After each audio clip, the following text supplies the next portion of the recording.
Mamlakatimiz bojxonachilari tomonidan jamiyat salomatligiga tahdid soluvchi noqonuniy mahsulotlar aylanmasiga chek qo'yish bo'yicha tizimli ishlar olib borilmoqda.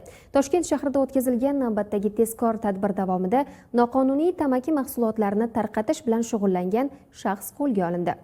Hozir shu haqda Respublikamiz bojxonachilari tomonidan jamiyat osoyishtaligi, iqtisodiy xavfsizlik va yurtdoshlarimiz salomatligiga ziyon yetkazishi mumkin bo'lgan qator tovar moddiy boyliklarning noqonuniy olib kirilishining oldi olinmoqda. Jumladan Toshkent shahar bojxona boshqarmasi tezkor tuzilmalari tomonidan O'zbekiston Respublikasi Bosh prokuraturasi huzuridagi iqtisodiy jinoyatlarga qarshi kurashish departamenti bilan hamkorlikda Chilonzor tumanida tezkor tadbir o'tkazildi. Natijada avvaldan kuzatuvga olingan shaxs boshqaruvidagi avtotransport vositasi to'xtatilib, belgilangan tartibda ko'zdan kechirilganida 4 646 dona tamaki mahsulotlari borligi aniqlandi.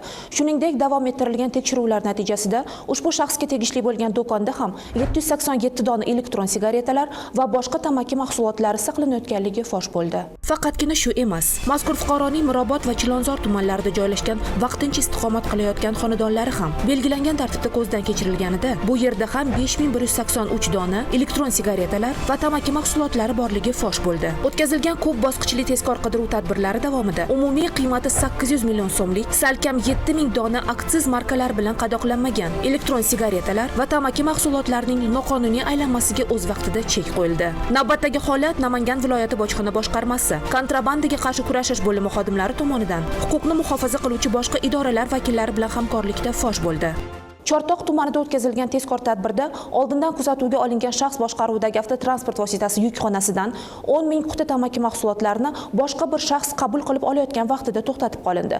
Muqaddam aylanma yo'llar orqali noqonuniy ravishda olib kirilgan, tegishli hujjatlari va aksiz markalariga ega bo'lmagan 10 ming quti tamaki mahsulotlaridan tashqari ikki turdagi 1620 dona dori vositalari borligi ham aniqlandi. Buxoro viloyati bojxona boshqarmasi kontrabandaga qarshi kurashish bo'limi xodimlari tomonidan Olot tumanida o'tkazilgan tezkor tadbirda ham shubha ostiga olingan avtotransport vositasi belgilangan tartibda to'xtatilib, xolislar ishtirokida ko'zdan kechirildi.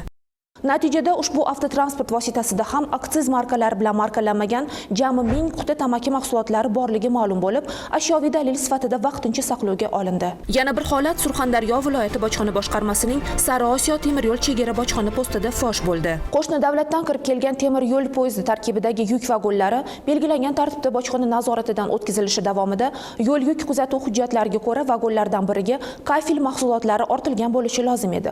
Ammo tekshiruv natijasida vagonda boshqa mahsulotlar ham borligi ma'lum bo'ldi. Xususan, vagonning turli qismlariga polietilen qoplar va qog'oz quti ichida 5 turdagi jami 120510 dona psixotrop dori vositalari yashirib qo'yilganligi ma'lum bo'ldi. Sirdaryo viloyati bojxona boshqarmasining Sirdaryo chegara bojxona postida ham bir nechta qonun buzilish holatlari aniqlandi. Qo'shni mamlakatdan yurtimiz hududiga o'tish maqsadida Sirdaryo chegara bojxona postiga kirib kelgan MAN rusumli yuk avtotransport vositasiga ortilgan yuklarning rentgen tasvirlari yo'l yuk kuzatuv hujjatlari bilan solishtirilganda nomutanosibliklar mavjudligi aniqlandi. Mazkur transport vositasi qizil yo'lakka yo'naltirilib, chuqurlashtirilgan ko'rikdan o'tkazilishi natijasida bojxona nazoratidan yashirilgan umumiy qiymati 500 million so'mlik 16 turdagi oziq-ovqat mahsulotlari borligi aniqlandi.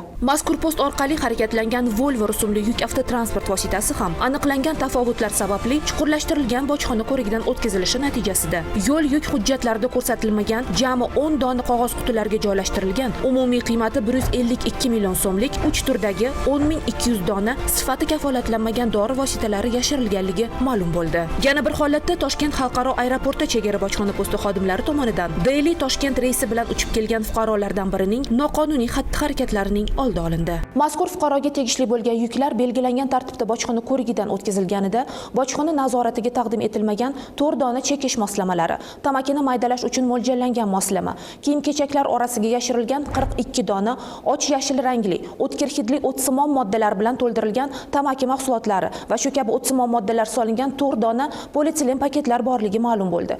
O'tkazilgan ekspertiza natijalariga ko'ra, mazkur o'tsimon modda tarkibida tetragidrokannabinol giyohvandlik moddasi mavjud bo'lgan quritilgan kannabis o'simligi ekanligi tasdiqlandi.